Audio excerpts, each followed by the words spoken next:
ಸುಮಾರು 2017 ಸಮಯ. ಅವತ್ತು ನನಗೊಂದು ಕರೆ ಬರುತ್ತೆ ಕಚೇರಿಯಲ್ಲಿದ್ದಾಗ. ಒಬ್ಬರು ಫೆನ್ಸಿಂಗ್ ಪ್ಲೇಯರು ಕರೆ ಮಾಡ್ತಾರೆ. ನಾನು ಆವಾಗ ಉದಯವಾಣಿ ಪತ್ರಿಕೆಯ ಬೆಂಗಳೂರು ಆವೃತ್ತಿಯಲ್ಲಿ ಹಿರಿಯ ಪ್ರತಿನಿಧಿ ಆಗಿ ಕೆಲಸ ಮಾಡ್ತಾ ಇದ್ದಂತಹ ಸಂದರ್ಭದಲ್ಲಿ ಒಬ್ಬರು ಕರೆ ಮಾಡ್ತಾರೆ. ನನ್ನ ಹೆಸರು ವೆಂಕಟೇಶ್ ಅಂತ ಹೇಳ್ತಾರೆ.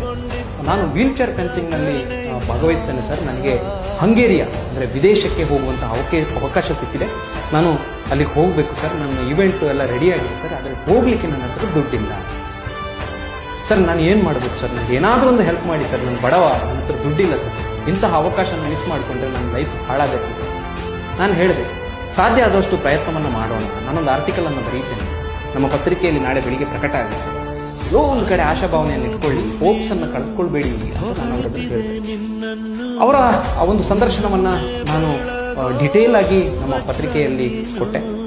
ಅವರು ವೀಲ್ ಚೇರ್ ಫೆನ್ಸಿಂಗ್ ಅಂದರೆ ವಿಕಲಚೇತನರಿಗೆ ನಡೆಸುವಂತಹ ಒಲಿಂಪಿಕ್ಸ್ಗೆ ಅರ್ಹತೆಯನ್ನು ಪಡೆದುಕೊಂಡಂತಹ ಒಂದು ಗೇಮ್ ಆಗಿರುತ್ತೆ. ಅವರಿಗೆ ವಿಶ್ವಕಪ್ಗೆ ಹೋಗ್ಲಿಕ್ಕೆ ಹಂಗೇರಿಯಕ್ಕೆ ಎಲ್ಲ ಬುಲಾವು ಬಂದಿತ್ತು. ಎಲ್ಲವೂ ಕೂಡ ಅಲ್ಲಿ ರೆಡಿಯಾಗಿತ್ತು. ಪ್ರತಿಯೊಂದು ವಿಚಾರಗಳನ್ನು ಅವರಿಗೆ ಹೇಳಿದ್ರು.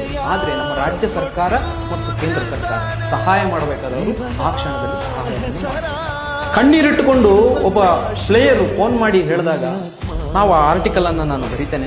ನನಗೆ ನಿಜವಾಗಿ ಬೇಸರ ಆಗಿದೆ. ಅಂದರೆ ಸಣ್ಣ ಪ್ರಾಯದಲ್ಲಿ ಇದ್ದಾಗ ಆ ಹುಡುಗ ತನ್ನ ಕಾಲನ್ನು ಕಳ್ಕೊಳ್ತಾನೆ ಅಪಘಾತ. ಅಂತ ಹುಡುಗ ಬದುಕಲ್ಲಿ ನಾನು ಏನಾದರೂ ಸಾಧನೆ ಮಾಡಬೇಕು ಅಂತ ಹೊರಟಾಗ ಆತನಿಗೆ ಒಂದು ಹಂತದಲ್ಲಿ ದೊಡ್ಡ ಅವಕಾಶ ಸಿಕ್ಕಿದ್ರೆ ಅದನ್ನು ಬಳಸಿಕೊಳ್ಳಲಾಗದಂತಹ ಸ್ಥಿತಿಗೆ ಬಂದು ತಲುಪಿದಾಗ ಆ ಆರ್ಟಿಕಲ್ ಅನ್ನು ಪ್ರೆಸೆಂಟ್ ಮಾಡಿ ಮರುದಿನ ಬೆಳಿಗ್ಗೆ ಒಂದು ಸುಮಾರು 8 ಗಂಟೆ ಅಷ್ಟೊತ್ತಿಗೆ ನಮಗೆ ದರ್ಶನ್ ಅವರಿಂದ ಕರೆ ಬರುತ್ತೆ. ನಮ್ಮ ಸಿನಿಮಾ ಬ್ಯೂರೋಗೆ ಬರುತ್ತೆ. ಸಿನಿಮಾ ಬ್ಯೂರೋದಿಂದ ಅಲ್ಲಿ ರವಿಪ್ರಕಾಶ್ ರೈ ಅಂತ ಇದ್ದಾರೆ, ನಮ್ಮ ಹಿರಿಯ ವರದಿಗಾರರು, ಉದಯಮಣಿ ಬಳಗದಲ್ಲಿರುವವರು, ಸದ್ಯದ ಅಲ್ಲೇ ಇದ್ದಾರೆ, ಕೆಲಸ ಮಾಡ್ತಾ ಇದ್ದಾರೆ. ಅವರು ನನಗೆ ಒಂದು ಮಾತನ್ನು ಹೇಳ್ತಾರೆ. ನನಗೆ ದರ್ಶನ್ ಫೋನ್ ಮಾಡಿದ್ರು. ನಾನು ಯಾವ ದರ್ಶನ್ ಅಂತ ಕೇಳಿದೆ. ಸಿನಿಮಾ ನಟ ದರ್ಶನ್. ಮತ್ತೆ ಯಾರು ಕಾಲ್ ಮಾಡ್ತಾರೆ ನನಗೆ? ದರ್ಶನ್ ಅವರೇ ಸಿನಿಮಾ ನಟ ಕಾಲ್ ಮಾಡ್ತಾರೆ. ಹೌದಾ, ಯಾಕೆ ಕಾಲ್ ಮಾಡಿ? ನೀವು ಒಂದು ಆರ್ಟಿಕಲ್ ಬರೆದಿದ್ದಾರಲ್ಲ ಫೆನ್ಸಿಂಗ್ ವೆಂಕಟೇಶ್ದು, ಆ ಆರ್ಟಿಕಲ್ ಅನ್ನ ಬಗ್ಗೆ ಅವ್ರ ಮಾಹಿತಿಯನ್ನು ಕೇಳ್ತಾ ಇದ್ದಾರೆ. ಫೆನ್ಸಿಂಗ್ ಅಂದ್ರೆ ಏನು ಅಂತ ನನ್ನ ಹತ್ರ ಕೇಳಿದ್ರು. ನಾನು ಗೊತ್ತಿಲ್ಲ ಅಂತ ಹೇಳಿದೆ. ಸರಿ, ಈ ವಿಚಾರ ಹೀಗಾಯ್ತಲ್ಲ, ಸರಿ ನಾನೇ ಒಮ್ಮೆ ಕಾಲ್ ಮಾಡುವ ಅಂತ ಹೇಳಿ ನಾನೇ ದರ್ಶನ್ ನಂಬರ್ನ ಕಲೆಕ್ಟ್ ಮಾಡಿ ನಾನು ಅವರಿಗೆ ಫೋನ್ ಮಾಡಿದೆ. ದರ್ಶನ್ ಅವರಿಗೆ ಡೈರೆಕ್ಟಾಗಿ ನಾನು ಕಾಲ್ ಮಾಡಿದಾಗ ದರ್ಶನ್ ಹೇಳಿದ್ರು, ಫೋನ್ ತೆಗೆದ್ರು. ನನಗೆ ಉದಯವಾಣಿಯಿಂದ ಕಾಲ್ ಮಾಡ್ತಾ ಇದ್ದೀನಿ ಅಂತ ಹೇಳಿದೆ. ಹೇಳ್ತೀನಾ ಅಂತ ಅವರು ಮಾತಾಡೋ ಶೈಲಿಯೇ ಹಾಗೆ. ಹೇಳ್ತೀನಾ ಅಂತ ಹೇಳಿದ್ರು.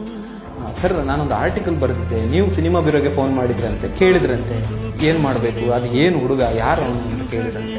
ಸರ್, ಹೌದು, ನಾನು ವಿಚಾರಿಸಿದೆ. ಇವತ್ತು ಬೆಳಿಗ್ಗೆ ನಾನು ಪತ್ರಿಕೆ ನೋಡಿದೆ, ನಂಗೆ ಖುಷಿ ಆಯಿತು. ನಾನು ವಿಚಾರಣೆ ಅದಕ್ಕೆ ನನಗೆ ಆ ಹುಡುಗ ಯಾರು ಅಂತ ಬೇಕಿತ್ತು, ನಾನು ಒಂದು ಸ್ವಲ್ಪ ಸಹಾಯ ಮಾಡಬೇಕು ಅಂತ. ಹೌದು ಸರ್, ನನಗೆ ತುಂಬ ಖುಷಿ ಆಯಿತು.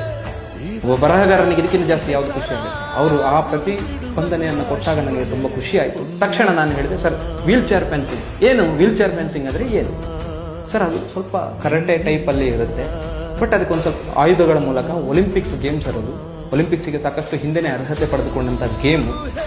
ನಮ್ಮಲ್ಲಿ ಒಂಥರ ಕಳರಿ ಪೈಟು, ಈ ಥರ ಯುದ್ಧ ಕೌಶಲ್ಯ ಹೊಂದಿರುವಂಥ ಗೇಮ್. ಆದರೆ ವಿಕಲಚೇತನರಿಗೆ ನಡೆಸುವಾಗ ಸ್ವಲ್ಪ ಅದಕ್ಕೊಂದು ಹೊಸ ಆಯಾಮಗಳಿರುತ್ತೆ, ಒಂದಷ್ಟು ರೂಲ್ಸ್ ಆ್ಯಂಡ್ ರೆಗ್ಯುಲೇಷನ್ ಇರ್ತದೆ ಸರ್ ಅಂತ ಹೇಳಿದೆ. ಆಯ್ತು, ಮನೆಗೆ ಕಳಿಸ್ಕೊಡು, ಅವನ್ನ ಇವತ್ತೇ ಕಳಿಸ್ಕೊಡ್ಬೇಕು ಅಂತ ಹೇಳಿ. ಸರಿ ಅಂತ ಹೇಳಿದೆ. ನಾನು ಇವತ್ತೇ ಕಳಿಸ್ಕೊಡ್ತೀನಿ ಸರ್, ನಾನು ಅವ್ರನ್ನ ಮಾತಾಡ್ತೀನಿ. ತಕ್ಷಣ ನಾನು ಫೋನ್ ಕಟ್ ಮಾಡಿದೆ. ವೆಂಕಟೇಶ್ ಅವರಿಗೆ ಒಂದು ಮಾತನ್ನು ಹೇಳಿದೆ, ಹಿಂಗೆ ನೀವು ಹೋಗಬೇಕು ಅವ್ರ ಮನೆಗೆ.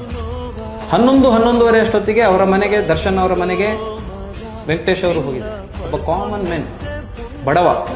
11:30 ಹೋಗಿದ್ದಾರೆ.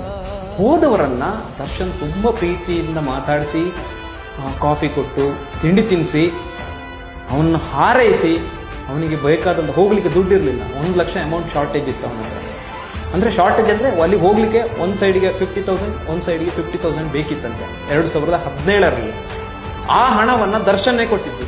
ಮತ್ತು ಉಳಿದಿರುವಂತಹ ವೀಸಾ ಚಾರ್ಜು, ಇತರೆ ಚಾರ್ಜು ಎಲ್ಲ ಕೊಟ್ಟು, ನೀನು ಏನಾದರೂ ಸಾಧನೆ ಮಾಡಿ ನನ್ನ ಮುಂದೆ ಬಾ, ಮೆಡಲ್ ತಗೊಂಡು ಬಾ ಅಂತ ಹೇಳಿ ಅವತ್ತು ದರ್ಶನ್ ಕೊಟ್ಟಂಥ ಅವಕಾಶ ಆ ಹುಡುಗನ ಬದುಕಲ್ಲಿ ಅದೆಷ್ಟೋ ಚೇಂಜಸ್ಗಳನ್ನು ತಂತು. ಆ ಹುಡುಗ ಇವತ್ತು ನೆಕ್ಸ್ಟ್ ಏಷ್ಯನ್ ಗೇಮ್ಸ್ಗೆ ಹೊರಡಲಿಕ್ಕೆ ರೆಡಿಯಾಗಿದ್ದಾರೆ.